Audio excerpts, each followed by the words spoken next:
Hollywood,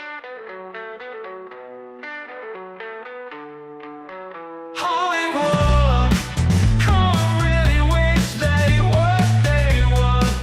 There's no debating all that's left is the Nailsin Reagan. The flies will feast on the corpse of the beast. Only after the fill of the vulture, pop goes the culture. Pop, pop, pop, pop goes the culture.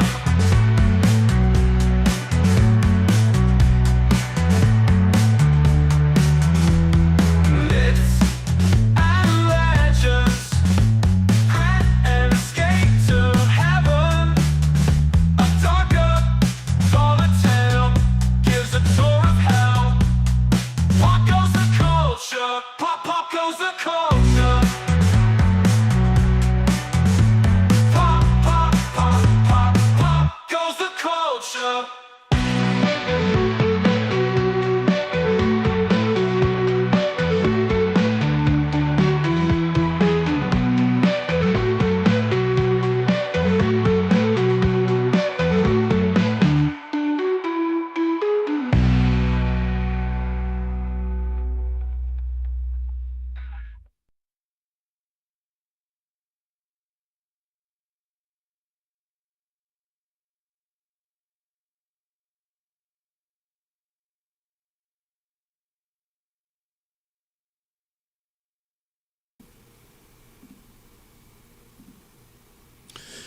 All right, this will be a mishmash of Nailsin news and Nailsin ratings.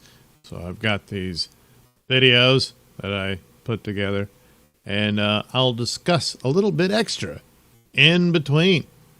Probably interact with you should you so desire. Super tips are greatly appreciated. You can send a text message. You can use one of the voices. Be all silly. You can even send a image. If you're not that great of an artist, don't worry. There's an AI apparatus there. Now, of course, if the image is really naughty, I probably won't post it. But I'll see it and I'll acknowledge it on the show and I'll go, yes, I see what you were doing there. Yeah. So anyway, got a couple of things here. There's a little bit of news. Maybe, might be, I don't know, about Batman. Are they going to do a new movie with DCU and all that? There's some interesting streaming numbers that tells a little interesting story about, Hollywood overall, theaters and streaming and whatnot when it comes to Predator Badlands. There's that. Then there's we'll start off with the really sad story of Doctor Who and some rumors about what they intend to do to try to salvage it. So we'll deal with that. Then we move on into Nailsin News. So really only two stories, but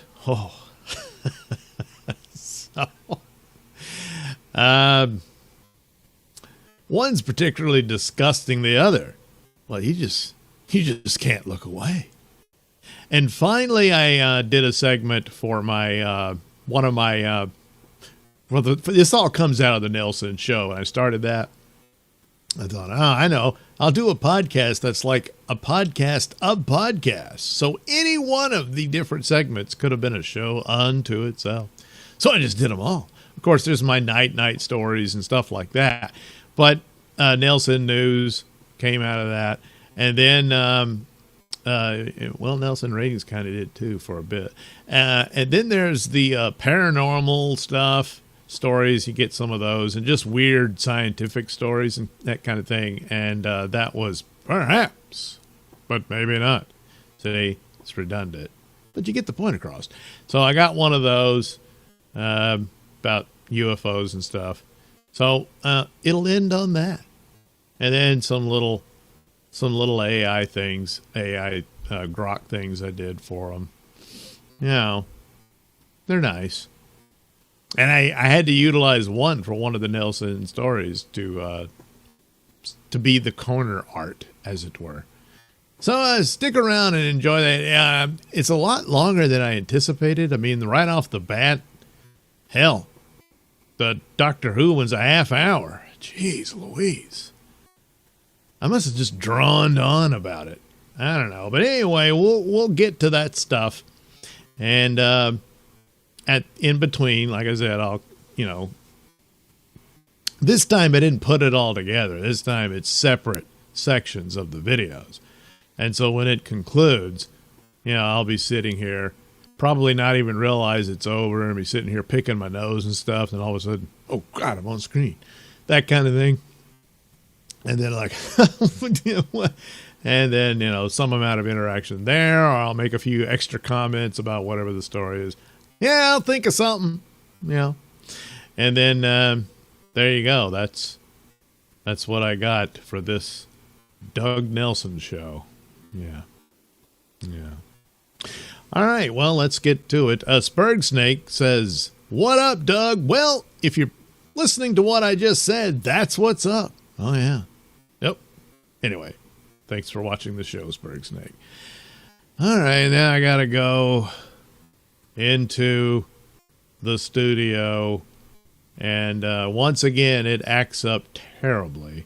And really, I didn't mean to use Rumble Studio. This is supposed to be just the drawing videos. I can never get it right, but it was really cool how Evie Mux does it, like the one I did last night where I could draw while playing the videos. You can't do that here. I'm not doing this right at all.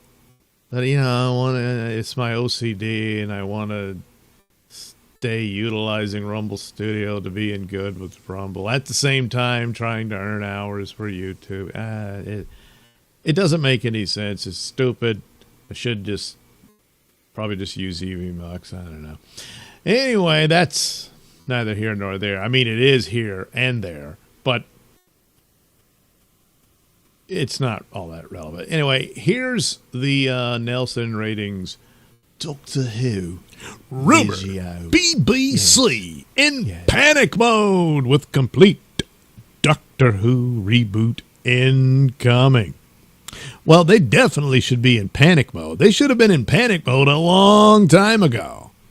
But, boy, when you're in the bubble, you can't see or hear anything of reality, So anyway, here's the story from Fandom Pulse. Hey, look, it's Doctor Who. What? No, it is. Well, actually, it's the moment looking like Rose.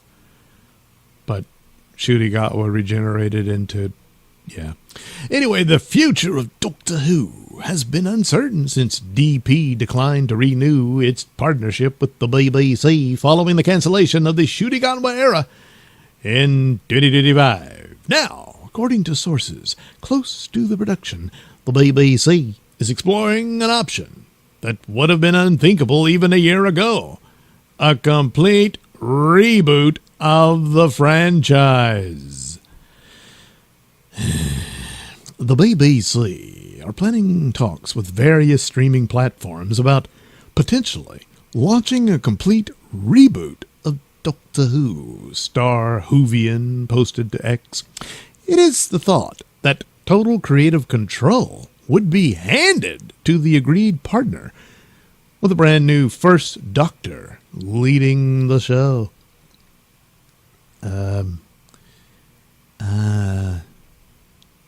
Yeah, I don't think a reboot would work. Yeah. Disney's involvement with Doctor Who began in 2023 with considerable fanfare. The streaming giant would handle international distribution for new episodes, providing production funding that the BBC desperately needed. Yeah, for some reason, they just burned through money. I wonder why that is. The partnership was positioned as a new era for the franchise with global reach, bigger budgets, and the resources to compete with prestige streaming content. It lasted 2 years. Yeah. Sorry, Shooty. Well, I mean, that's what he did in every episode. Almost every 5 minutes. Shooty Gatwa's first season, marketed as season 1. He was almost kind of teasing like it was some sort of reboot. And I guess it was because, he never played the Doctor. He's playing the Doctor's clone. Kind of like, I don't know, his son. He's like Dr. Jr. So technically, he's the first new Doctor. You know, it was weird and stupid. So I guess it kind of was Series 1, yeah? Or Series 14, depending on how you count. Premiered in May 2024 to mixed reception. The consolidated 7-day ratings averaged 3.80 million viewers in the UK, the lowest of any modern Doctor Who era. His second season in 2025 performed even worse, with overnight figures frequently dropping below 2 million and consolidated numbers struggling to reach 3 million. Disney never publicly released viewership data for the show's performance on their platform. The silence was telling. When a streaming service is proud of a show's performance, they announce it. When they're not, they say nothing. Yeah. In early 2025, reports emerged that Disney would not be commissioning a third season. The BBC initially denied this, with Bad Wolf Productions, the production company behind the show, issuing statements that Godwa was contracted through 2028 and that production would continue. Those statements, as it turns out, were not accurate. Well, he probably had signed a contract, but they knew the show was going down the crapper, so they went ahead and let him out of it so he could go pursue other work, because he's like, well, this ship is sinking,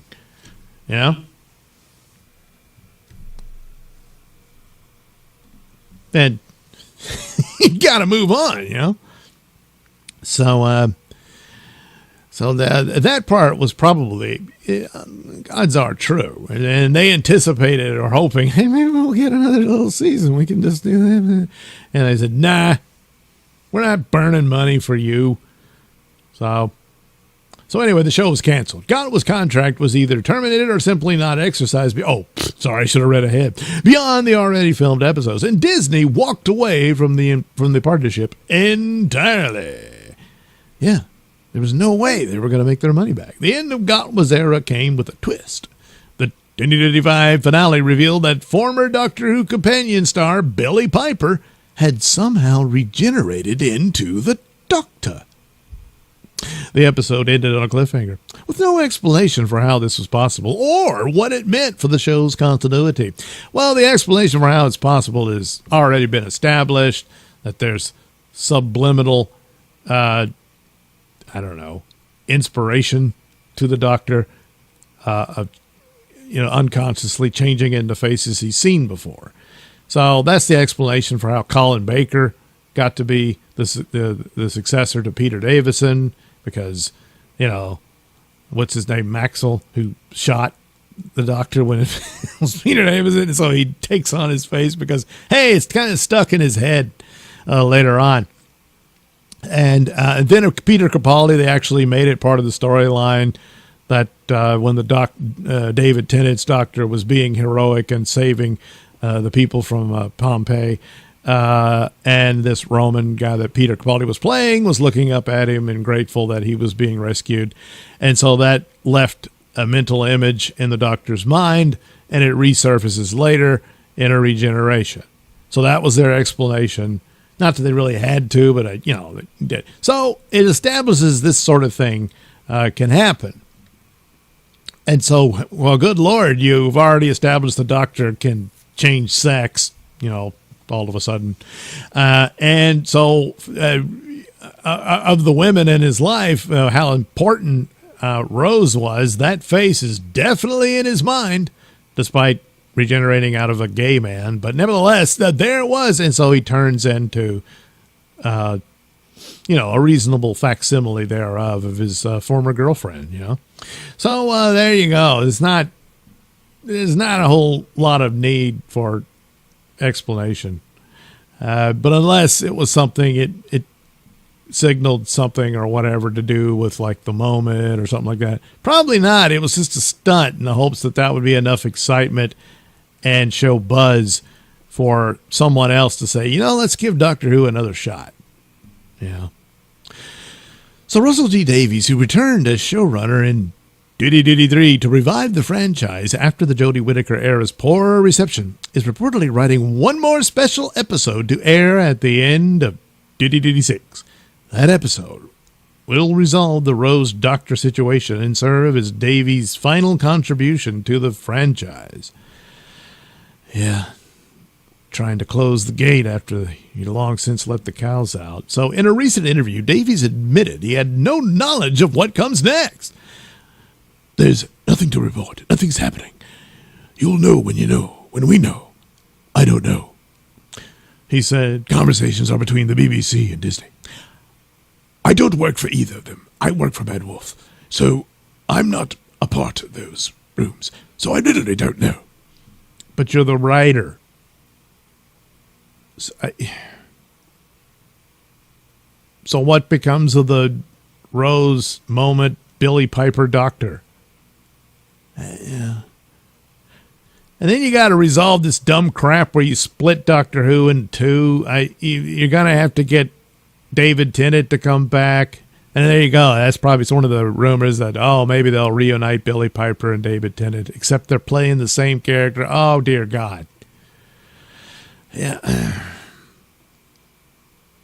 Now, if they did an episode that undoes the Timeless Child crap, that sort of thing, and that this was all some bizarre fever dream as a result of the toy collector, okay, and okay, there, it's fixed. Now you can start over with a new Doctor in some other show. As, I don't know, David Tennant regenerates this time again, and it just goes to black because they're not going to cast a new Doctor yet. Yeah, because he's the real Doctor. They didn't see all this hype about first black man, first gay actor, whatever, all that stuff. You wouldn't even let him actually be the Doctor. He isn't. He's not even in the TARDIS. It's a new clone of the TARDIS. It was so absurd. And you deliberately did that. It's bizarre. So anyway, that was before the Disney deal collapsed. Now with Disney out of the picture entirely, the BBC is left scrambling to find a new partner willing to fund a show that has hemorrhaged viewers and cultural relevance over the past several years because of your quote-unquote creative choices for it. So the reason you want to cling to something like Doctor Who is it has the potential to bring in more money, not just through viewers, but through merchandise. A lot of your other stuff just doesn't do that. But when you damage the brand for years, once again, you're another entity that's created a Mount Everest-sized hill to climb. The numbers tell a brutal story. Christopher Eccleston's 2005 series averaged 7.95 million consolidated viewers. David Tennant's first era averaged 8.35 million. Matt Smith averaged 7.98 million despite lower overnight figures. See, the decline was already starting. Now, Matt Smith did some good shows, and he was a good Doctor. I was dubious of him at first, but he won me over. But it was in decline because things were getting repetitive. That's a serious problem for shows overall. Plus, they would tease a lot of stuff, and it never really paid off. And that's annoying. So it's starting to drift away. Plus, the template that they came up with is the Doctor as a romantic hero. And they only went through with that with the Doctor and Rose. After that, he'd flirt with the girls and stuff like that, but nothing really came of it.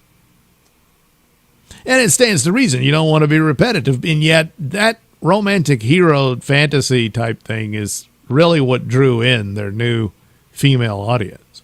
It went a long way for that. And it worked.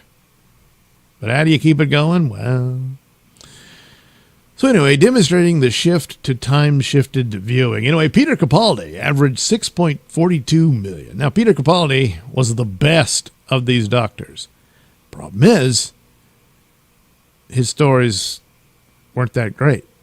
He just didn't get the scripts worthy of his talent. David Tennant got the best. You know, if Capaldi could have gotten the caliber of those scripts, holy crap. But there again, maybe he was already, I hate to say it, for the audience they had garnered, maybe he was too old. They weren't going to go for that. They wanted romantic hero doctor. Well, you can't do that with these really young companions. You know, it kind of worked with River Song as they were, you know, closer in contemporary ages and stuff. But, you know, they weren't really going to do much. I mean, they did. They resolved the story and all that, but, yeah. Anyway, Jodie Whittaker averaged 6.13 million. Both represented declines, but the show remained among BBC One's stronger dramas, so there was still some amount of hope, but you were really spiraling around the toilet bowl at that point. You needed to change course and fix the damage done. I can't put it on Jodie. I mean, you know, she really didn't even try. She admitted it as much, saying, you know, she didn't really study Doctor Who at all. All she knew was David Tennant, whom she tried to do a bad impression of, you know. See, Matt Smith, he studied up on it, and he figured it out, and it was interesting because he was a young man, but he was playing a young man with an old man's soul. You know? Whereas Whittaker comes in, and they should have established, no, she's the only female doctor the Doctor's ever been. If you're going to go through with this, I mean, they did, then you could have had quite a few episodes of that, of dealing with it, and how would Jodie approach this, that in her mind, she's still a man, you know, and that sort of thing. But, you know, they're stupid. They had to do it, but they don't really do anything with it. Whatever. Then came Ncuti Gatwa. 3.80 million average viewers across 18 episodes. A collapse of nearly 40% from Whittaker's already diminished numbers. The show that once regularly pulled 10-plus million viewers for major episodes now struggles to reach 4 million, even for season finales. The spin-off, The War Between the Land and the Sea, I forgot all about that, didn't bother watching it, was performed even worse, averaging just 2.47 million viewers, despite featuring beloved returning characters and being positioned as an event series. Well, right off the bat, it's the war between humanity and the Sea Devils. The Sea Devils being classic Doctor Who villains. Oh no, you can't call them that anymore because Russell thinks it's racist. So they had to be renamed Aqua Homo. You see, that kind of crap is like, yeah, never mind. And the thing is, when they announced he was coming back, people got excited. Because they think, well, you know, his run was really successful. And so he'll come in and salvage this dying brand and fix the crap that just happened to it. No, he doubled down. And he did even worse than what Chibnall had done, which is an astounding feat unto itself. But, yeah, the timeless child, it needs to be eradicated. You have to get that out of there. You can't leave that there. There's so many problems that it creates, unnecessarily so. That was just so stupid. And of course, he already announced, no, I'm not doing that. So I thought, well, your best hope is they would just ignore it and do basic Doctor Who. But no, that special he did before David Tennant's Christmas specials, you know, they did 3 episodes. He did that stupid thing with Davros. And he said, oh, yeah, Davros has to look like this now because it was ableist or anti-ableist, whatever. Yeah, it was derogatory to people in wheelchairs to have a villain in, you know, his little Dalek space wheelchair. It's like, what the hell are you talking about? You know, it's just massive, deliberate brand damage. Your classic villain. No, he can't look like, he's just some guy in a black suit now. So that told you everything the show was, because that's all it was. Very little emphasis on plot, characters, and character development, or any of that stuff. No. You know, and concepts for what the episodes were. That's why he just started relying on magic and gods and stuff, so you could just make it up as you go along, that sort of thing, and you don't have to explain anything. It was ridiculous. And all he wanted to do was preach about, pronouns and all that stuff, and that was it. To where it was so incredibly stupid where they're, browbeating the doctor over not being a woman when he had just been a woman 5 minutes ago. A real one. With ovaries and everything. See, they don't think. Anyway, these aren't just bad numbers. They're catastrophic. They represent a franchise that has lost its audience and shows no signs of recovering it under the current creative direction. So you're going to reboot. A complete reboot would be unprecedented for Doctor Who. The show's entire premise is built on regeneration, the ability to replace the lead actor while maintaining continuity. Every Doctor from William Hartnell in 1963 to Shutagawa in 2003 exists in the same timeline with the same history building on what came before. Jodie Whittaker's era felt like a soft reboot. Chris Chibnall, her showrunner, introduced the timeless child concept that retroactively changed the Doctor's origin and violated decades of established canon. The backlash was immediate and sustained. Right. You see, if you announce we're retconning that, we're getting rid of it, that would be an immediate boost in interest in a future Doctor Who. But so you'll do a reboot for a new show called Doctor Who that has nothing to do with Doctor Who. And this is, like I said, this is a show it's built into it. You can keep it going. And you only have to have minimal, callbacks to previous ones. You're going to do it every now and then, but not all the time. And sometimes they do it too much, But that's about it. So Russell T Davies' return in 2023 felt like another soft reboot.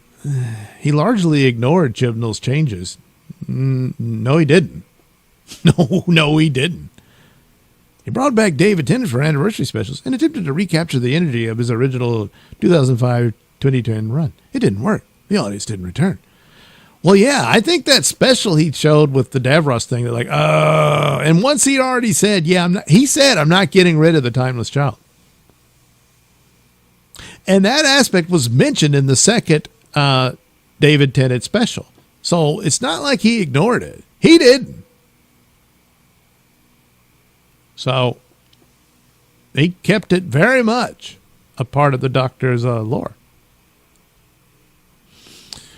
So now the BBC is apparently considering a hard reboot. Wipe the slate clean, start over, hand creative control to a streaming partner and let them build something new from scratch. The problem is that reboots rarely work. Star Trek tried it in 2009 with J.J. Abrams' films. They were financially successful, well, certainly the first one was, but divisive among fans and failed to sustain a film franchise beyond 3 movies. Star Trek Dysentery attempted another reboot. It was a retcon. In 2017, setting the series in the original timeline, but radically different with radically different aesthetics and tone. Yeah, it wasn't just the aesthetics. I mean, they retconned the history and stuff. It was ridiculous. So it might as well have been a reboot. If they just said, yeah, this has nothing to do with the original series. We're just starting over with a new Star Trek, and said that's what they were doing. It would still be crap because they didn't know how to write or nothing, but at least it would be that.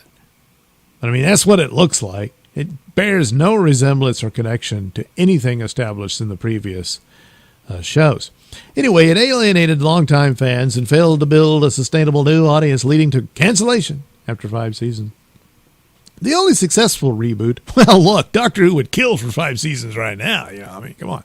The only successful reboot in science fiction television history is arguably Battlestar Galactica 2004, which took a campy 1970s series and transformed it into a prestige drama.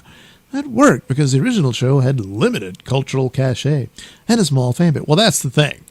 And I've always thought when you're going to reboot something, the real impressive challenge would be to go look for something that failed.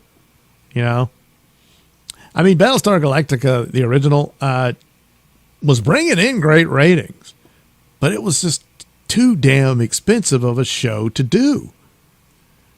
And they had to stop it. They couldn't keep it going. So that's how that happened. But nevertheless, you know, the serious reboot was, you know, superior in a lot of ways. But, and of course, if you know the full story of it and how things repeat over and over, who's to say they're not in the same universe? It's just the story keeps repeating over and over. Anyway, Doctor Who is different. It has 60 years of history, millions of devoted fans worldwide, in a format that already allows for reinvention without rebooting. Yes, it's the tools are there within it. Now look, with time travel and multiverse, you could posit that there's another universe with a different Doctor and his life goes differently or what have you.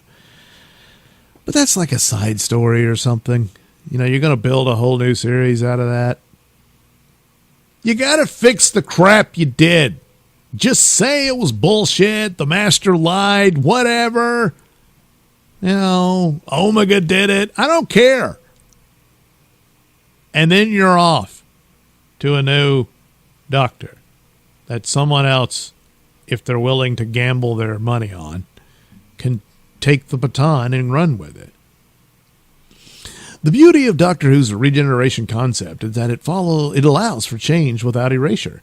Each Doctor is different, but they're all the same character. When the 10th Doctor meets Sarah Jane Smith, it's meaningful because she traveled with the 3rd and 4th Doctors decades earlier. When the 11th Doctor encounters the Daleks, the weight of their history informs the confrontation. A reboot throws all of that away. Do we really need to see the Doctor meet the Daleks for the first time again? Do we need another origin story explaining the Time Lords and Gallifrey? Do we need to reestablish the TARDIS, the sonic screwdriver, the basic premise of the show? No, you don't. The regeneration model already allows for fresh starts. Cast a new Doctor, hire a new showrunner, take the show in a new direction. You don't need to reboot to do that. You just need to respect what came before while building something new. But boy, are they in a terrible hole right now, you know. Handing total creative control to a streaming partner is a gamble. Yeah, but at this point, anybody controlling it other than the BBC. Because that's been a major problem. Because they're nuts over there, you know. And all this time, and so many warning signs. Had plenty of time to course correct. Would not do it. So now, yes, panic mode would put them in finally, oh my God, what do we do? Where you have to consider someone, because it's the only way you can get a new deal. Because, you know, that experiment with Disney, look how that went. So it means the BBC would no longer control the direction of one of its most valuable intellectual properties. A streaming service would make all creative decisions. This could work if the right partner is found. Yeah, you're going to have someone who understands the character in the show to run it for you. If you at least do that, and you better bone up on this stuff. Yeah? Otherwise, forget it. A service that understands the franchise, respects its history, and has the resources to produce quality television could potentially revive Doctor Who in a way the BBC has failed to do. But it could also go disastrously wrong. Well, at this point, yeah. I mean, the Doctor Who is dead. Can you regenerate it? I'm dubious. But it's, gee, well, you know, what's the worst that can happen? We've seen it. So a partner focused on chasing trends, inserting ideological messaging, or simply trying to replicate whatever's currently popular on streaming could produce something that bears the Doctor Who name, but has none of its spirit. The BBC is reportedly shopping the property to multiple platforms. Now that has been rumored quite a bit. I think they've even admitted this much. So there's probably a lot of credence to this scenario. So Netflix, Amazon Prime Video, and Apple TV Plus are the obvious candidates. Each has deep pockets and global reach. Each also has very different approaches to content and very different track records with science fiction. What do you think? Is a complete reboot the answer to Doctor Who's problems? No. Or would it be the final nail in the coffin for a once great franchise? It wouldn't be the final nail. It's in the coffin. That thing is nailed shut and buried. But can he regenerate one more time? It's actually quite simple. It's not that hard, but odds are, But I don't know. Are any of these networks like, says, yeah, man, I really hate to leave it the way it is. We could ink a deal for maybe 3 seasons or something like that. And 3 seasons, that's what, 6 episodes a season? And so you do that. And I don't know. What if it takes off? Then you got something, But you got to have respect for it, and you've got to get rid of the brand damage that these idiots did. Gee, that's going to be embarrassing. Everybody knows it. Why? Because you have to be the one to say it out loud. Chibnall and Davies went out of their way to destroy this brand. All with the applause of the BBC. So, yeah, seeking this out is the desperation for the BBC having to admit, we don't know what we're doing. And so at this point, the only thing you can do is say, look, we'll give you full creative control. Now, the other caveat here is they want to keep all the classic Doctor Who on BritBox. Well, a new deal probably will include them saying, yeah, we want those too. We want, original Doctor Who. Not just the new stuff that you had since 2005. No, all of it. And we'll run those on our streaming service. So, there's this whole Doctor Who tab and whatnot. Well, maybe not a full tab. But anyway, they can advertise that. And what's this Doctor Who all about? Well, check it out. Classic Doctor Who and all that sort of stuff. And yeah, we want to really hold on to... You're not in a position to negotiate that. So, you're broke, you screwed up, you were stupid, and this is the position you're in. So you're going to have to pretty much hand it over.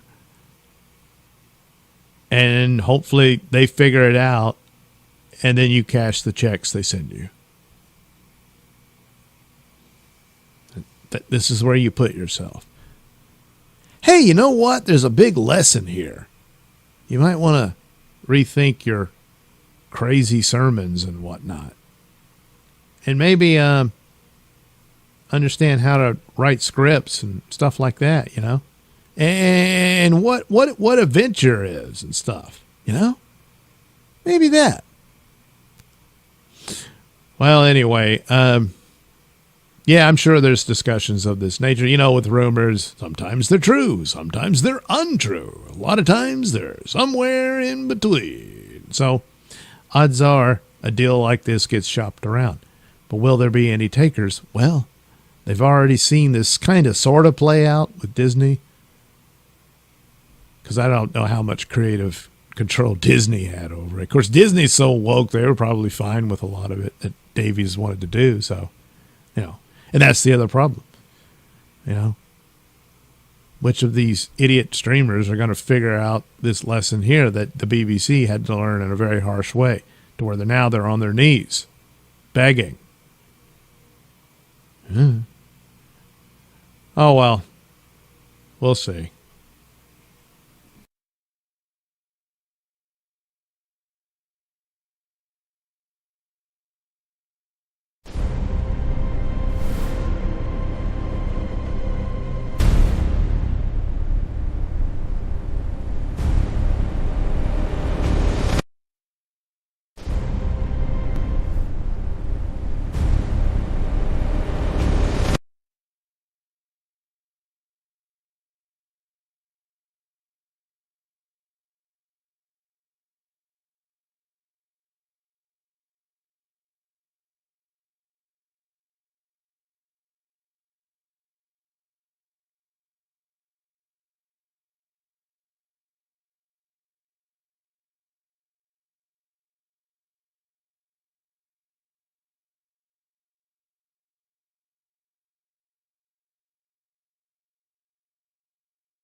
I just realized the audio wasn't on. This is the problem with this sort of thing.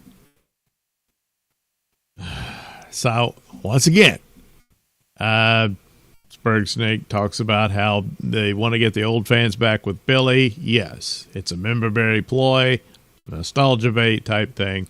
And since that's where they ended, they're going to have Billy be involved with whatever this Christmas special is supposed to be, unless they just jump ahead and say, oh, well, there's been several regenerations since then. Yeah. But more than likely, they'll do that, try to drag David Tennant back to it. And then that'll be that. Boy, I'm sure one show will solve everything. Yeah, now if they do it, like I said, it's just no matter what the plot is, but if it undoes Timeless Child and all that, well, there'll be interest. Yeah. But I doubt it. I don't know. Torchwood was a good spinoff. Well, yes, it was. But of course, that was put out when, they were still trying to just write shows and stories. So it's all very sad. But the land and the sea war, and especially when he started talking about it and all that, it's just, I'm just not bothered with that. So. Meanwhile, there's Hollywood overall, and what future does it have? Well, I don't know. But here's an interesting story. It's about the Predator Badlands movie that, it's on Hulu now, and apparently is doing very well. But what does this mean? Well, fans waited to see Predator Badlands for quote-unquote free. Yeah. It's not. As theatrical release. Bombed.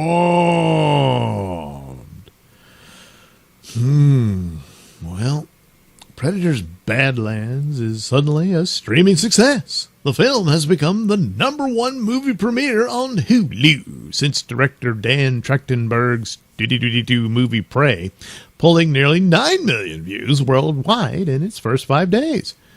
That's the good headline. The reality? Fans largely skipped it in theaters and waited to watch it at home. I don't think Prey didn't get a theatrical release, did it? I don't think so.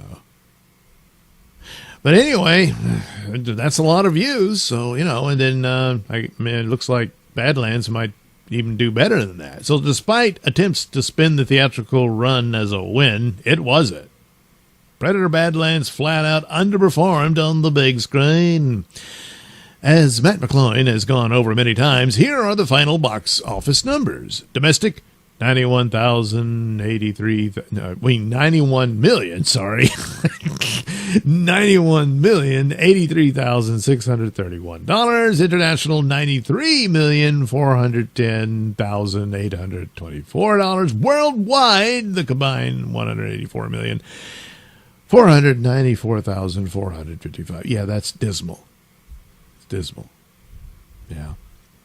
So after factoring in production costs, marketing, and distribution cuts, the movie likely lost close to $80 million theatrically, something the shill sites aren't bothering to report. But math is math, And the Hulu debut numbers tell the real story. Nearly 9 million views in 5 days. Whoa. Signals strong interest, just not at theatrical prices. Audiences were willing to watch Badlands, but they preferred doing it as part of their existing streaming subscription rather than buying tickets. Just like Prey. Again, did Prey, was it released theatrically? I don't know. Anyway, among the spin is that outlets are also labeling Badlands as a high mark for the 38-year-old franchise. The numbers say otherwise. Adjusted for inflation, several previous entries easily outperformed it. Alien vs. Predator, 2004. $437 million today when it made 100. Yeah, you see. Predator, the best, the only really good one. 278 million today. So there you go. Alien versus Predator, right with that thing was crap. But it made 130.3 million. That's 202 million today. The Predator 2018, which I never saw. 160.5 million, 205 million today. Predators, I did see that one. 127.2 million, 187 million today. Well, that kind of lines up with, it's just a little bit above Badlands. So anyway, Badlands sits outside the top 5 in adjusted franchise earnings. It underperformed in raw dollars and when adjusted for inflation. What today's numbers reveal is that more fans watched it back then than showed up for Badlands. That's a fact. Well, yeah, but streaming wasn't a factor then for a lot of these. So, the bigger thing here is more of the loss for theatrical release. So, unless it's some movie you just gotta see it on big screens, which a sci-fi spectacular would fit that rather nicely, you would think. But there just isn't enough excitement for it for people to show up. Plus, people expected it to be woke and stuff. It really wasn't. But they expected it. So, whoops. That kind of thing probably hurt it too. But ultimately, it's sad because you cannot replace the theatrical experience. It's unique unto itself. I mean, nobody has a screen that big. Well, okay, some really rich people do, I'm sure. But most people don't. I don't. You don't. So, you can't really replace that in your home. Certainly not on your phone. I mean, the only reason to watch a movie on your phone is because you absolutely have to. Like you're going to be stuck at the waiting room at the doctor's office or whatever. Stuff like that. But, or you're on the plane or a bus, But other than that,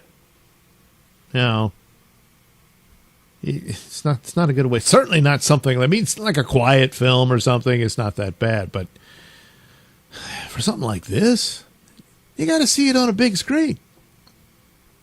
Anyway, there's no way to honestly frame that as a franchise peak.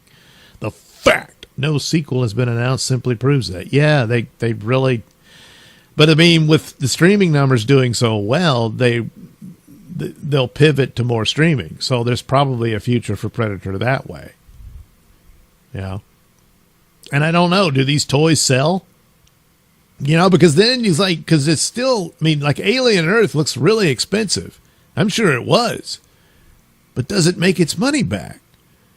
Do Alien toys sell? That would be the only way, because just subscriptions alone, the basic business model so far for streaming is that people sign up for whatever and then forget they're subscribed. And then as soon as they suddenly realize they're still subscribed, like, whoa, I haven't watched this thing in months. I need to cut that. And they do. And you're like, oh, damn it, lost another one. I don't know that I've never heard any of them say that, a certain show or movie really increased subscriptions that month, to where it's, significant. Because if it's just the audience you already have, whether you put the Alien movie on streaming or not, you get the same money for what you already have.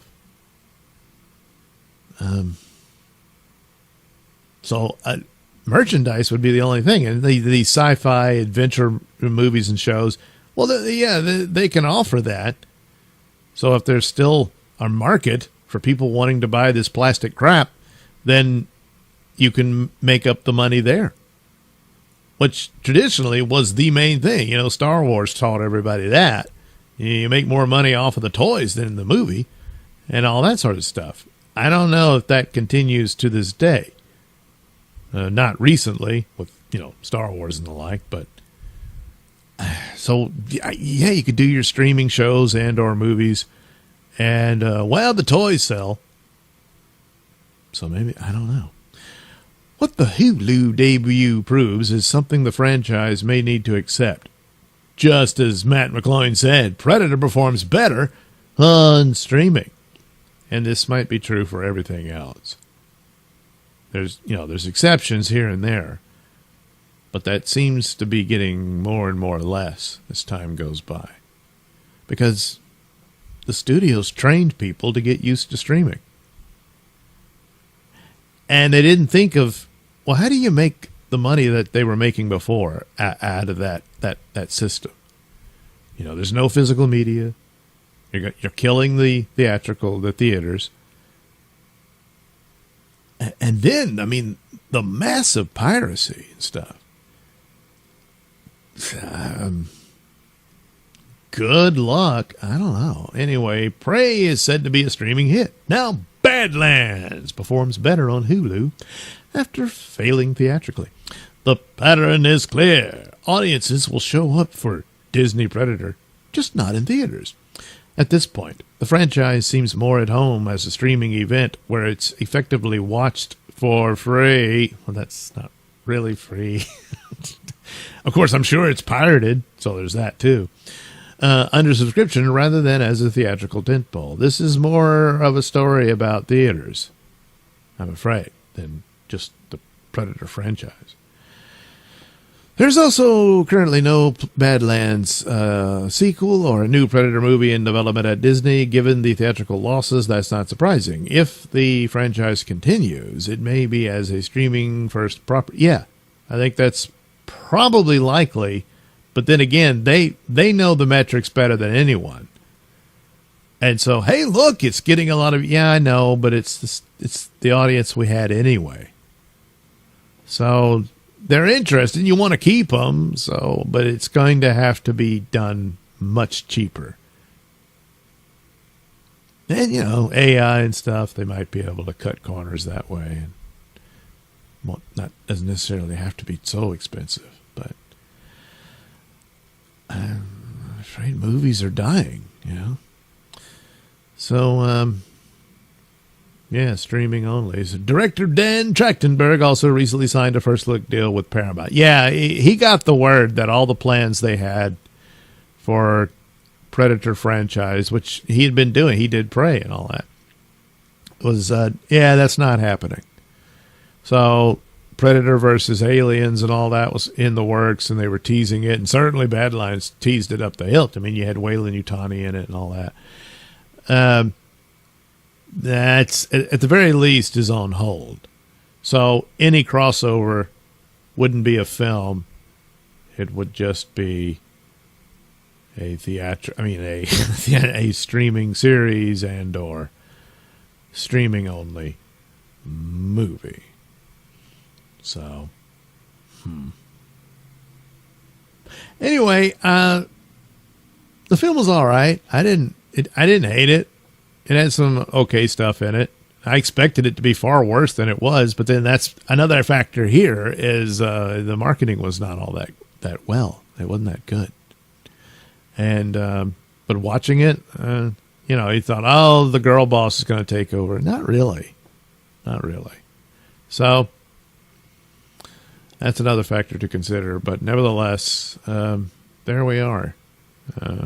Predator does better on Hulu, but it's not necessarily good news overall. Predator can survive there, apparently. But the theater model looks to be doomed.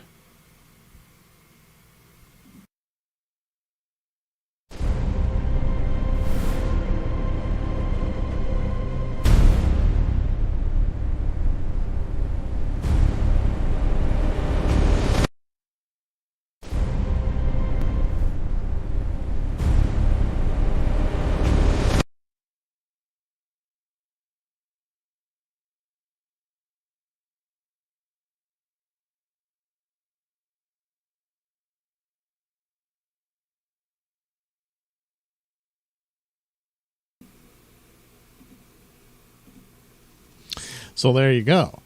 I think that's more telling on the overall routine, conditioning, however you want to put it, of going to a theater. And it's sad, but it's just too many factors are going against it, and I don't know that it can be salvaged. And so even when there appears to be some amount of interest, in this instance, Predator, they said, I'll just wait till it's on streaming. I mean, it just doesn't have enough a draw to drag people out to the theater, and they're out of the habit, and they're just gotten used to watching it, on streaming, and so there you are. So probably completely unstoppable at this point. And one would hope it says, oh well, maybe it'll become like vinyl, and there'll be a movie theater here and there. There's people that have an interest in it. Yeah, but what's the business model? Yeah, because like in the old days, if it didn't do well in theaters, they still had an afterlife of somewhat, and of course that was the physical media. So that would come through, and it would have a second life at that point, and then that would garner interest. So if there was those metrics would detail whether or not to do a sequel, that sort of thing. Could salvage it. There just isn't really any vehicle for that. So you look at this and you say, well, looks like there's interest in it on Hulu. But that doesn't necessarily mean, oh, well, let's rethink this and perhaps we should do a sequel. No, it looks more akin to just trotting these out on streaming. But where's the profit? So, I mean, I don't know. If your streaming shows can sell, the merchandise and stuff, then I guess that would work. Yeah. All right, for our final Nailsin ratings video, James Gunn's DCU Batman. Now said to be years away, if it happens. And that if is a big if. So the status of James Gunn's DCU Batman is once again in question. And this time it's said to not be happening for years, if ever. Daniel RPK is stating he didn't say James Gunn won't introduce DCU's Batman until Matt Reeves finishes his trilogy, but hasn't expanded upon what he did say, if anything.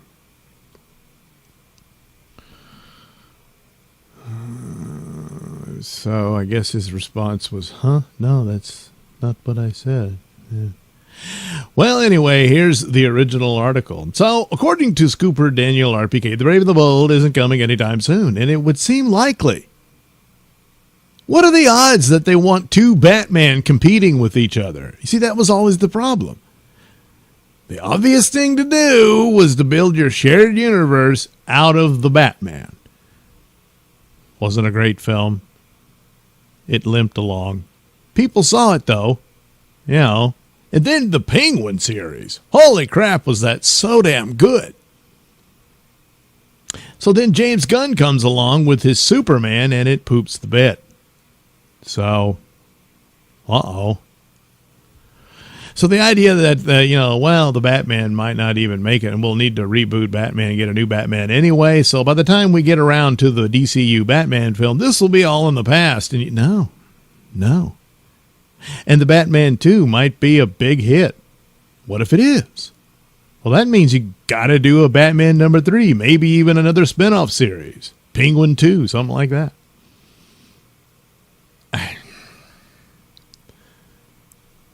What are you doing? Because you're doing a DC universe, a DC franchise. You know who the big star of DC is? Batman. It's just the way it is.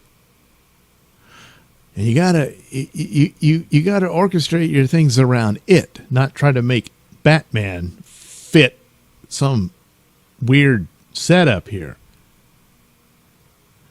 So anyway, Daniel RPK claims Gunn is pushing to fast track Matt Reeves' The Batman 3 instead, as he doesn't want two Batmans. Well, yeah, I wouldn't think so. So unless there was just going to be a streaming Batman, but yeah, they weren't going to do that. Batman's the big kahuna of DC.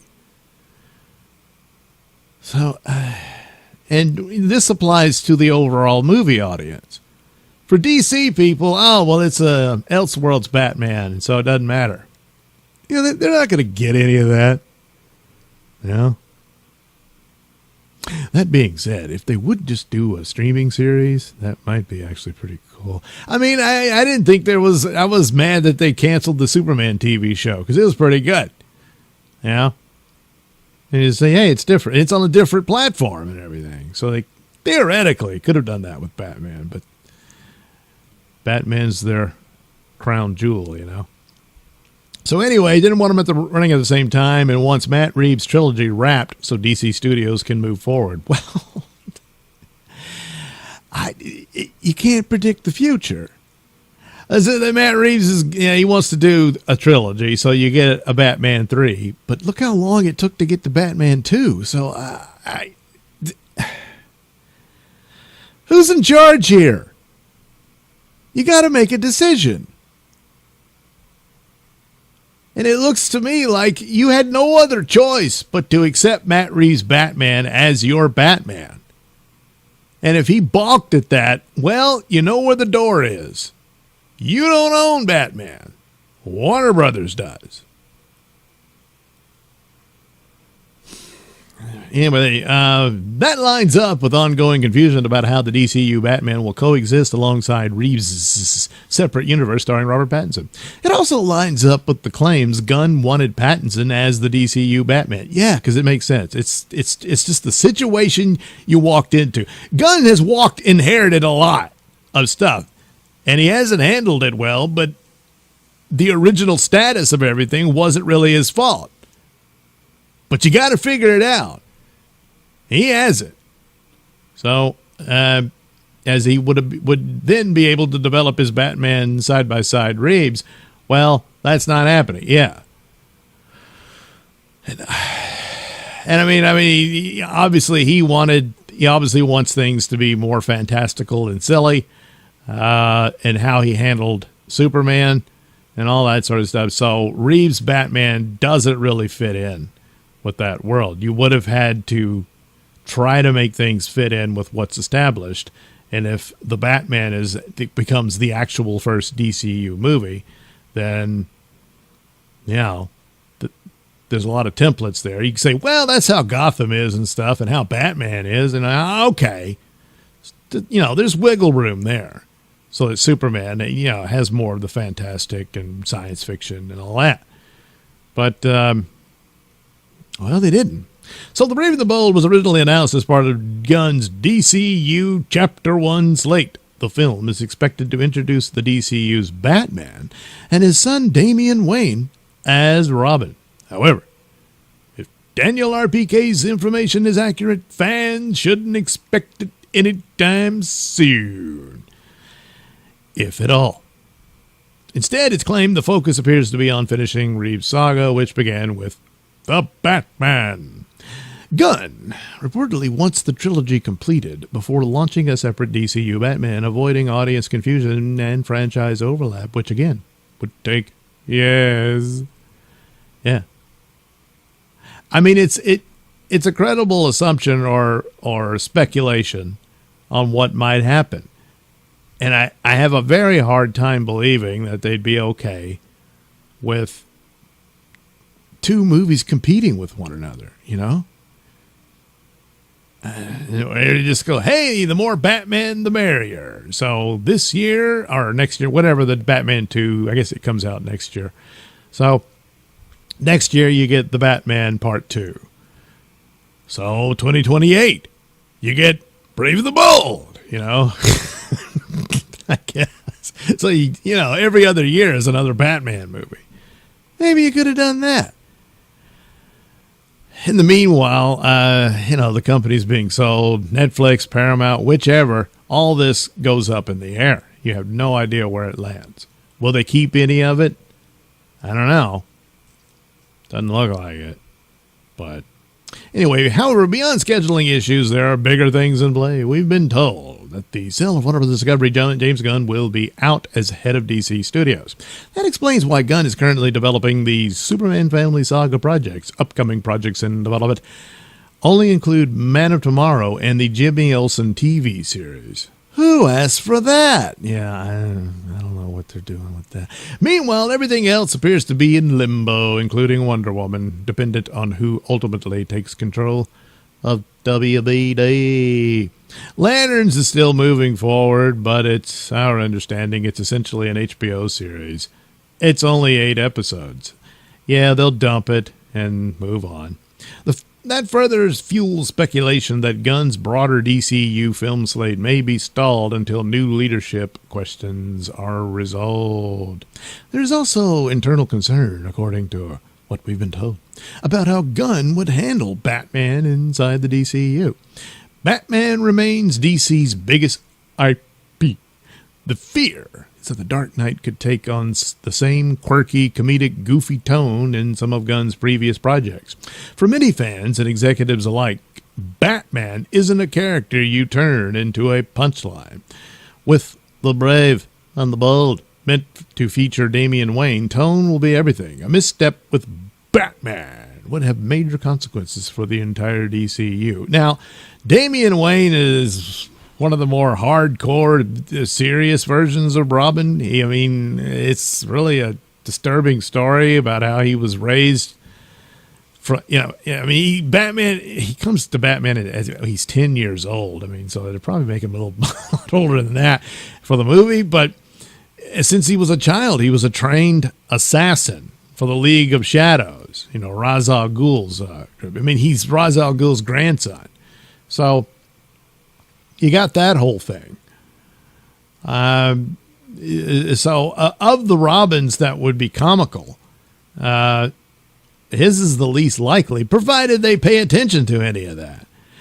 Since then, it's a father and son story these days, and, it's not bad, but they might put more humor into it. And there's been humor with Damian when it was, they had the Super Sons and stuff like that, and then trying to fit him in with the Teen Titans. They would make oddball jokes about him there. He'd probably be more willing for that to be put in. And the idea being, if you did have two competing Batman, then DCU Batman would have more goofy jokes in it, which just would probably do wonders for the Matt Reeves Batman. Well, that's the real Batman. And people thinking that Batmite would show up and stuff like that. The only difference being is that DCU Batman would exist in a more fantastical world with Superman, Green Lantern, and Wonder Woman and all that. So the more fantastical Batman villains could show up. Man-Bat and Mr. Freeze and stuff like that. You could have them in there. Whereas Reeves Batman is meant to be very grounded as much as possible in the real world. So, but is that enough of a difference to not create a certain amount of confusion between the two Batmen? So, we've also been told that if new ownership comes in, they will likely want their own direction for DC.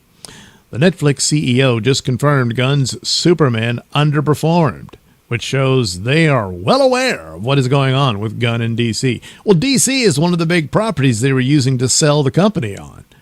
They said, hey, look what you could have. Well, but Superman didn't do so hot. He couldn't beat Man of Steel. So, So we've also been told the Snyderverse could return depending on who wins the bidding war. If Paramount were to land WBD, that would reportedly mean Gunn is out, as Paramount leadership is viewed as politically aligned differently from Gunn's perceived creative circle. Yeah, but Gunn ain't the only one, so you're still going to run into that. And if you think Zack Snyder is a MAGA guy or something, are you nuts? He's not. So, yeah. But it's what metrics do they go by? So Zack Snyder's been posting all these DCEU photographs that he has on his Instagram, along with photos from his other films. But nevertheless, most of them, a lot of them, are his DCEU films, characters, whatever. And the idea is, does this gauge interest in that? So you could say, hey, we should revive this and at least give it a good send-off. Anyway, right now the DCU Batman remains a question mark. It was the plot of the Riddler all along. If The Brave and the Bold is years away and the Batman trilogy gets priority, Gunn's larger DCU plans could stall. If they haven't already, I would say so. Because at least within 2 years, and that's a blink of an eye, there will be new ownership at Warner Brothers. And who the hell knows what they want? If you had this smash hit with Superman, it'd be a different story entirely. Just, oh, well, keep doing what you're doing, Gunn. Yeah. That's not the case. And if WBD changes hands, it will. Everything, including Gunn's role, could shift overnight. Right. For now, fans are left waiting to see who ultimately controls DC and what version of Batman in DC survives the corporate shakeup. A lot of things going through this, I think it all comes down to is ultimately they'll want to play it safe. If Matt Reeves' Batman does a hell of a lot better than the first one did, they're just going to default to that. I mean, he'll finish it and all that sort of stuff. And then they'll do another reboot of Batman. You know, they're going to default, go back to Batman movies because they're safer. Marvel, boy, they better hope their new X-Men thing takes off because they can't control Spider-Man. Spider-Man is in the same position Batman is for DC, but for Marvel, it's Spider-Man. But they don't control him like that. So when MCU crashes and burns, which looks to be that it already has, they could just keep doing Spider-Man movies. But they got to share it with Sony. You know? So they're in a worse position. So at least DC's like, look, this isn't working. Scrap it all and concentrate on Batman. And I don't know. Maybe we'll revisit this stuff later. But, you know, Batman's the deal. You know, to play it safe. So more than likely, something of that nature could occur. Now, if there's a lot of excitement and, I don't know, Snyder people can show metrics that Snyderverse is in demand, and they can make a thing of that for a couple of movies. Probably just the 2 Justice League movies. Yeah. But hell, if they do the Justice League 2 and it's a smash hit, then, well, maybe you could do your Affleck Batman movie and your Cavill Superman movie. And that'd be cool. So then you get at least 4 movies. Maybe even Gal Gadot Wonder Woman 3 so that we can forget all about Wonder Woman 84. Yeah? That'd be nice. But you got to bring in the goods. And I don't know. Meanwhile, the oncoming train of AI and God knows what the industry will be like, nobody really knows. It's tough to plan under those circumstances.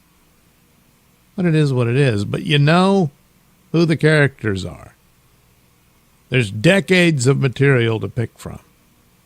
That aspect of it shouldn't be so hard. And yet, for some reason, that appears to be the case for these movies. Yeah. What is the best DC film universe? Snyderverse, Gunnverse, Nolanverse, Keatonverse. Well, Nolan probably wins that one, I think. You know, oh, they're not going to tell me who won. Oh. Well, anyway, my guess is you're not getting Brave and the Bold, and I think DCU ends with Man of Tomorrow. But you never know. Maybe Supergirl's a smash hit. Maybe Clayface steals the summer. And then there's all this buzz and excitement about DCU. And Gunn's like, yeah, I knew it all along. And then Man of Tomorrow becomes highly anticipated. Except it's already been given a short window in the theaters by Warner Brothers already. So, well, best of luck. But the only Batman you're getting is Robert Pattinson for the foreseeable future. And that's that.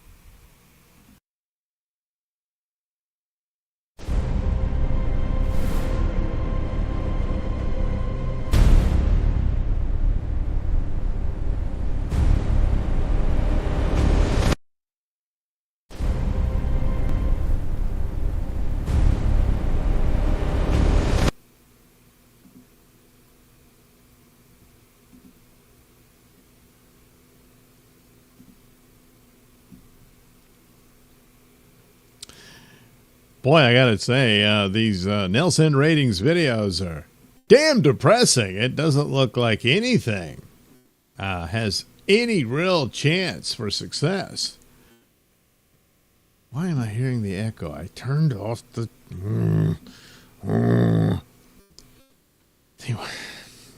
Whatever. Anyway, there we go. That's it for the Nailsin rating. So, boy, after sitting through all that doom and gloom, I guess I need to move on to something else. And we do. D-Rec13 Morning Dub. Who was the previous picture of Ashley Cummings and... What picture? I don't know. Yeah, I don't know. I haven't.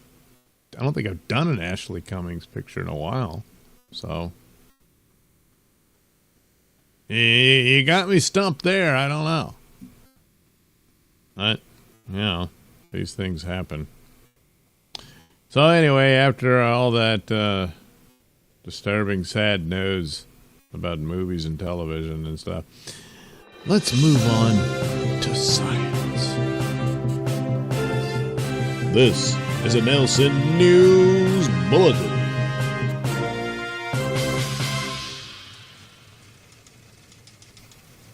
The government's keeping track of what people get stuck in their butts. Okay, whether it's due to pure curiosity, misguided chat GPT advice, or, sex stuff, a shocking number of people end up in the ER every year after putting something up their butt that very much shouldn't be there. But their secret shame actually isn't so secret after all. The U.S. Consumer Product Safety Commission actually keeps a database of ER visits and what's bringing people in, meaning the government has an extensive list of every time a patient has said, "Really, Doc, I just fell on it." That's a good picture. Oh, jeez. Of course, the database is entirely anonymous, so the unfortunate soul who lost a corn cob holder inside their rectum can rest easy that no one knows. It's them. Except that awkward moment when you run into a nurse at the grocery store who was there when they pulled that out of your ass. But the defector has gone through the most recent data for 2024 to pick out the most shocking, confusing, and squirm-worthy items that were reported to be stuck inside American anuses. It ain't pretty, you don't say. In addition to numerous sex toys, including a 24-inch long dildo, good Lord, the highlights include nails, screws and nails. Boy, really wanted to be screwed. Baseball, given reason to see what it felt like. A baseball. I suppose the baseball bat wasn't far behind. Was it a home run? Uncooked pasta. Ew. Egg. Dog chew toy. Dryer sheet. Sandal. Doorknob. I assume he removed the doorknob from the door. And yeah, I'm just going to assume it's a dude, I like being hauled to the emergency room with a door stuck to his ass. Marbles, eyeglasses. Oh, well, look, eyeglasses end up all over the place. Chances are this is one where the guy said, "Look, I sat on them." Where were your pants? A rock. Well, yeah. Beard clippers wrapped in plastic. Reason given was feeling constipated for 2 days. Yeah. Maybe just eat some bran, get a lot of fiber, Turkey baster. Oh, good Lord. Plastic cleanser bottle of liquid. Shampoo bottle. Reason given. Slipped in the shower. Well, look. Maybe. Shampoo bottle. Other reason given. was bored. Yeah. Lubricant bottle. Now, look, that's not how you lube anything. You understand? Yeah, well. Enema bottle. Again, aerosol can, dental pick, wine stopper, corn cob holder, highlighter, invisible marker. That way no one will know. 2 pencils. God. Magic wand toy. Well, it was bound to happen, you know. Made it disappear, huh? 7-inch dildo and pliers used to try to remove the dildo. Oh, no, and then the pliers got stuck. Broken piece of butt plug and tweezer. Again, the tweezers used to try to remove the butt plug. Yeah. Only to get jammed in their film canister. What was on the film? Anyway, battery-powered light, flashlight, plastic coat hanger with outside of hanger cut off so he could drive. A penny, sure. Light bulb glass inside first. The bulb got sucked up due to suction effect. Vape pen, corn cob style pipe, you know, in case just didn't have a corn cob at the moment. Rubber gasket, piece of nose hair trimmer, rectangular travel toothbrush. He's just sitting there with the toothbrush, you know. He's like, you know, I could put the case up there, and then did it, and then couldn't get it back out. Baton, yeah. Hair tie. Oh, jeez. Okay. What is that? The letter A? Is that? Holy crap, is that an actual baseball bat? An Iranian man once went to the ER and needed emergency surgery because of deodorant that he'd put up his butt. So it's a... Is that the outline of the can, or is this just... Anyway, he got stuck up his ass and they had to do surgery. Oh, look, here's another story with an x-ray that shows a woman had a butt plug shoved up her ass. There you go. And she's like, well, might as well tell everybody about it. So, you know. Confoundingly, there was also several examples of people who weren't sure if they still had a sex toy inside their butts from earlier, or couldn't remember putting one in.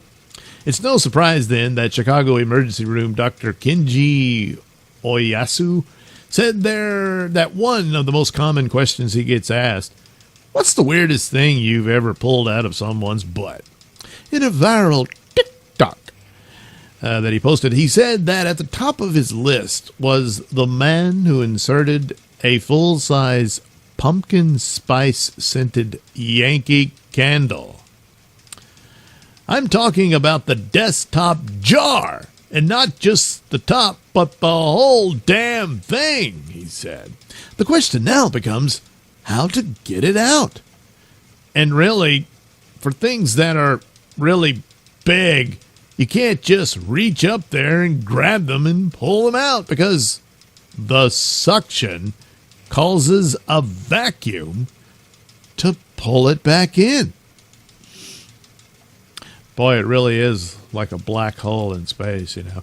In 2023, the Visual Journal of Emergency Surgery published a case study about, the Iranian man who needed emergency surgery after the deodorant canister inserted in his backside traveled up his digestive tract. Oh, God. So it's the whole can. Oh, it just kept pulling it in. And he's lucky to be alive. I mean, God, it really rearranged his guts. Holy shit. Well, and in Florida this year, a man who was arrested for drugs walked through a body scanner and was found to have a thermos inside him. Police said it had gone in up the exit ramp. Fortunately, ER visits for these kinds of mishaps are not very common, though some would argue they're still too common. Yeah, it's an easy thing to avoid. Don't put stuff up your butt. Stuff's only supposed to come out of it, not in it.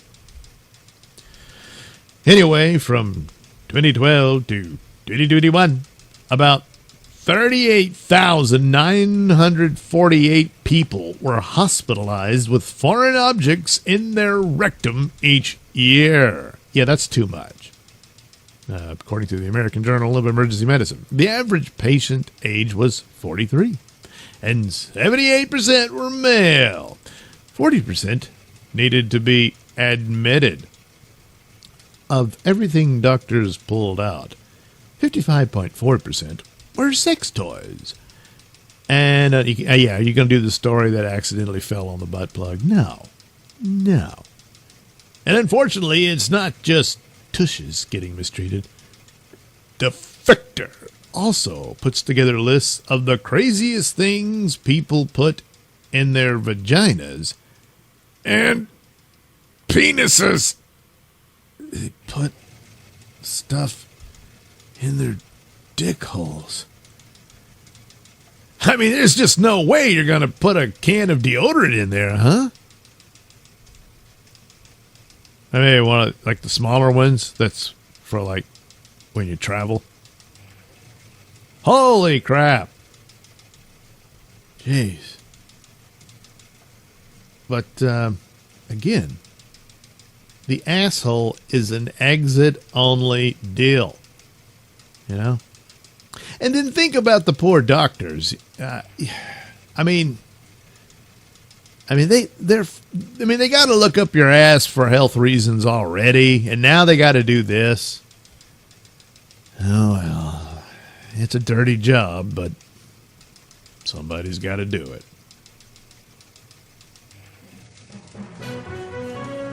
This has been a Nailsin News Bulletin.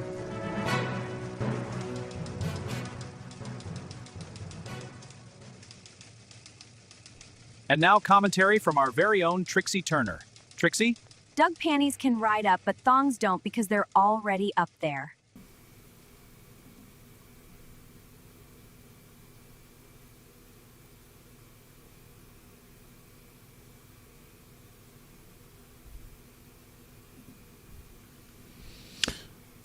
Once again, thanks to Miss Turner. So, there you go. See? And you think you have a crap job. Giggle, giggle, tee-hee, giggle, giggle, giggle, giggle. Gee, I can't shut that off fast enough. Okay, no more commentary. No super tips. I just keep failing and failing and failing. What are you going to do? Well, play more videos. But anyway, so there you go. Some scientific insight into the zone where the sun doesn't shine. Although there was that weird trend that didn't last very long where these people thought you could, I don't know, have some great health benefit if you spread your butt cheeks into the sunlight. Problem was, though, some of them did it for too long, and so their buttholes got sunburnt. You can imagine the agony. Yeah. Oh, that's worse than hemorrhoids, you know. So anyway, I don't think anyone does it anymore. Yeah. So anyway, now another, little detour into science that may or may not be of some interest. Let's find out. This is a Nailsin News Bulletin. Woman experiences coregasm during exercise. A model was left red-faced after almost nearly climaxing in her Pilates class while engaging her core. Fitness model Sarah Lloyd is no stranger to intense training, having competed in ultra marathons. Of what? Oh, you mean the race, and being an avid gym goer. The The 25-year-old who hits the gym every day without fail normally loves working out. Now she can love it even more. But during a recent group session, she panicked after a specific ab exercise saw her oxytocin levels rise as she fought back an orgasm. Well, Sarah. Lloyd was so freaked out by the intense experience that she is now too afraid to try the same exercise again. I found out about my magic orgasm technique by accident, said the influencer, who has 131,000 Instagram followers. Gee, I wonder why, huh? What do you think it is? I work out every day normally. I'll just hit the gym, but occasionally I'll take a group class. I was at a group class that things started to go a bit different. Oh. We were doing leg raises. Go on. And after doing about 10 of them, I started to feel a tingle in my body, she said. I thought, surely that's not how it's meant to feel. I was sweating and could feel a similar sensation to what I'd normally experience in bed. As I noticed the climax building, I panicked and had to stop. I don't know if my heavy breathing gave me away. Obviously, it felt good, but not right for ab exercises in a gym. Yeah. Well, anyway, nicknamed Coregasms, exercise-induced orgasms are fairly rare, but certainly not unheard of. Debbie Herbenick, a sex researcher and author of the Coregasm Workout, estimates that roughly 10% of people have them. They generally feel similar to orgasms from vaginal intercourse, but they tend to be more dull, less intense, and more tingly, she told Self. I'm assuming Self is some sort of publication, and not that she's just talking to herself. They seem to last about the same length of time as orgasms during sex. Wow. They occur from exercises that heavily engage the core, abdominal muscles. Gee, I wonder what Sarah does in her spare time. People don't usually have one on the third or fourth crunch, she said, but rather when they fatigue their core muscles. According to Healthline, the most common exercises to cause them are crunches, leg lifts, knee lifts, hip thrust, squats, makes sense, and hanging straight leg raises. Sit-ups, weightlifting, climbing, pull-ups, and chin-ups may also work for men. Huh? Lloyd from the Gold Coast, Australia, now has to avoid certain classes to ensure she doesn't actually enjoy herself a little too much during a workout. The worst is if I'm in a Pilates class, she said. They'll say do leg raises, but I just have to refuse. I can't do them, or I will literally orgasm. None of the instructors have questioned me on it yet, and I really hope they don't. Well, they're going to know about it now, you know. Lloyd confided about what happened to a friend who was baffled by the confession. I've never seen her look so shocked. My friend had never heard of anything like it, and neither had I before I discovered the skill myself. Yeah. We don't know anyone else that can do it, or maybe they're just too afraid to tell us. As for her new challenge, avoiding orgasm, at the class, not everywhere else, Lloyd can laugh, giggle tee-hee, about what happened in the class, but now carefully structures her workouts to avoid triggering the reaction. I'm very structured with my training now, so I know exactly what I'm doing each session. I stick to a routine that works for me and avoids any awkward situations. I always do cardio, followed by 2 leg days and 1 arm day. Plus, I'm really in tune with my body. After years of intense training, it's just one of those strange things that you discover about your body. You don't expect surprises like that from ab exercises, but here we are. I can laugh about it now. Giggle. Tee-hee. Lloyd has taken part in 6 ultra marathons, but she was forced to stop doing them due to a stress fracture in her back. Wow, I've always been into fitness, and it is a huge passion of mine, she said. Ultra marathons are super hard, hilly, and you have to be quite fit to handle them. A lot of them are also on trails, so that makes it harder.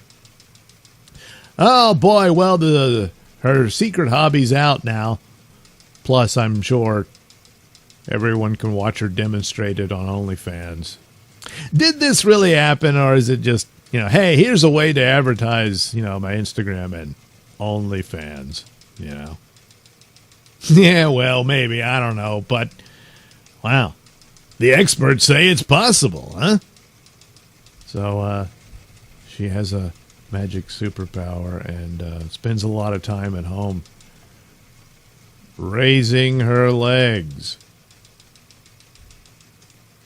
Well, you can't blame her. This has been a Nailsin News Bulletin.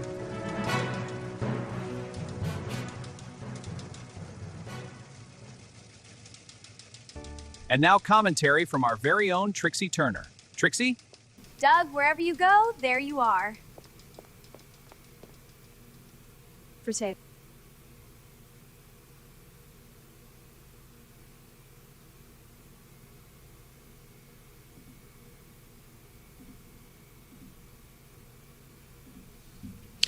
And there you have it.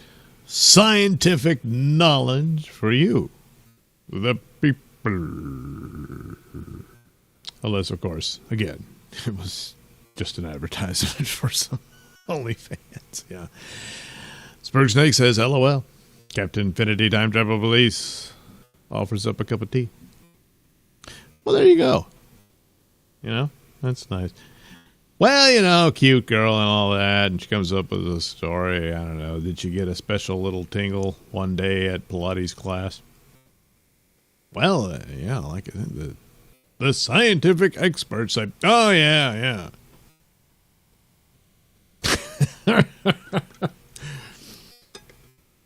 So, you're probably boyfriend or husband or whatever comes home and finds her boy, she's really into those Pilates leg lifts or whatever the hell it is. So I don't know, but it's like, does it work for everybody? Apparently not. So it's like, try as you might. Give her something to do, Especially what the hell is this? She injured her back doing the ultra marathons. Well, damn. So now it's this. It's a nice trade-off. All right, our final story. I guess you can say it has something to do with science. Science fiction. But anyway, apparently there's going to be some more, declassified files dumped about aliens from outer space. A little break Welcome back, from, everyone. Today we embark on a journey into the unknown. I've uncovered some incredible secrets that will change everything. all right, then, Join we'll me take a as look we at that. explore these mysteries together. The adventure starts right now. Does the U.S. government have evidence of extraterrestrial life? Perhaps, but maybe not. President Trump announced that he will order top administration officials to identify and release government files related to UFOs and aliens.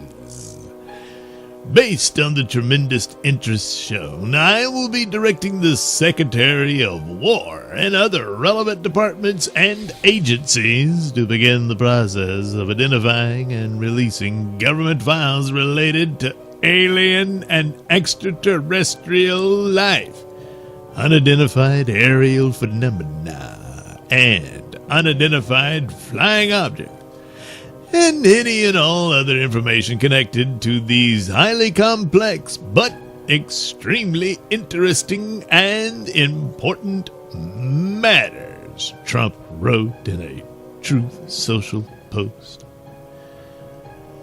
God bless America, he added. Representative Anna Paulina Luna of Florida, the chairwoman of the House Oversight Committee's task force on the declassification of federal secrets, celebrated Trump's announcement. Looks like we're about to have a ton of hearings on this, smiled. Thank you, POTUS, Luna wrote on X. Representative Tim Burchett of Tennessee, who also is a member of the declassification task force, posted, "It's time. Thank you, real Donald Trump." Earlier, Trump chastised former President Barack Obama for saying aliens are real in a recent interview. He gave classified information. He's not supposed to be doing that, the president told reporters on Air Force One. Well, you kind of confirm it when that he released classified information that aliens are real. So, he says, I don't know if they're real or not. Well, but I can tell you he gave classified information. Well, he made a big mistake, Trump went on. He took it out of classified information. No, I don't have an opinion on it. I never talk about it except right now. A lot of people do. A lot of people believe it. Obama noted that he hasn't seen any aliens, but was adamant that they're not being kept in Area 51 in an interview with podcast host Brian Tyler Cohen. The former president later clarified that his remarks were made in the spirit of the speed round of questions, indicating that he was simply suggesting it is statistically probable that there is life elsewhere in the universe. Well, it depends on how you said it on the show, Oh, no, I meant it like this, something like that. Anyway, Obama said he saw no evidence of alien life as commander-in-chief. After Trump's announcement, Cohen, who was criticized on social media for not pressing Obama for more details about UFOs and aliens, quipped, "Y'all bitched at me about a follow-up question, but now we're gonna get the truth about aliens and UFOs. You're welcome." Well, so, Obama says aliens are real. Trump says, hey, that's classified. Thereby really revealing that maybe there's something to this, So, yeah. Well, anyway, the question remains, and I guess maybe we'll find out soon, but does the U.S. government actually have evidence of alien life? Perhaps, but maybe not. Aliens, monsters, and ghosts. Oh my.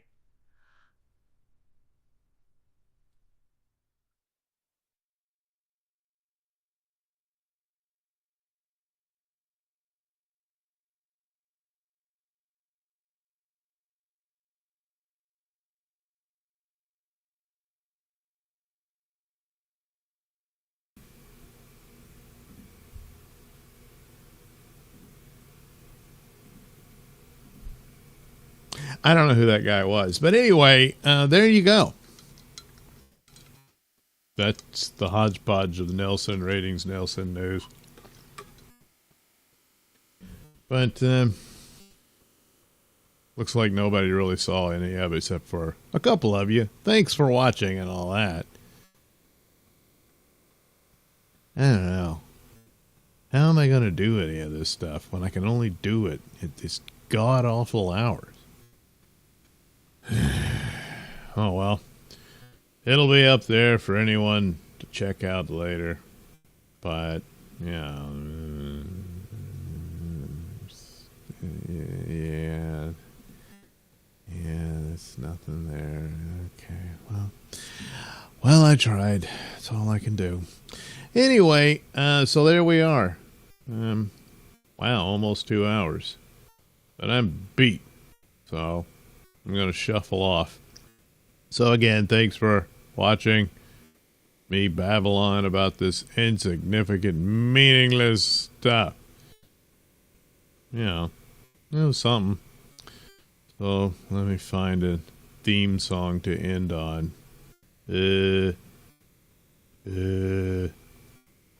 I know there's one. There we go. This'll do.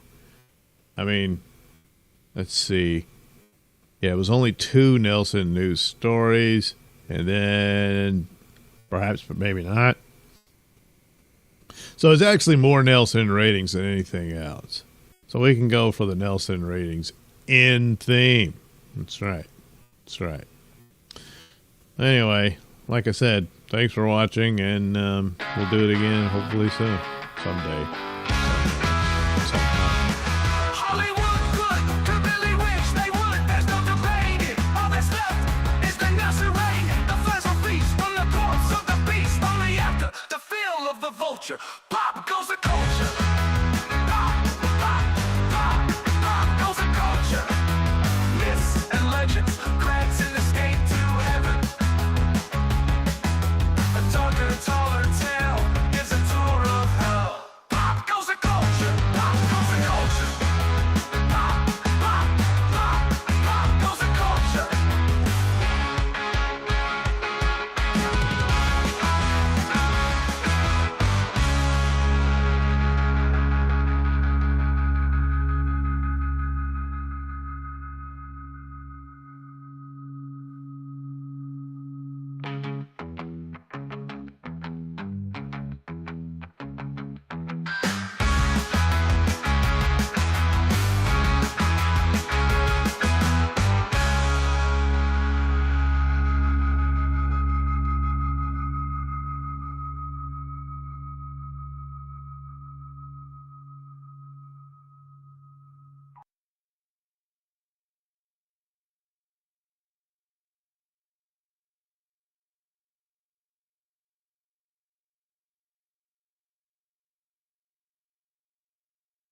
And now for the weather from Trixie Turner.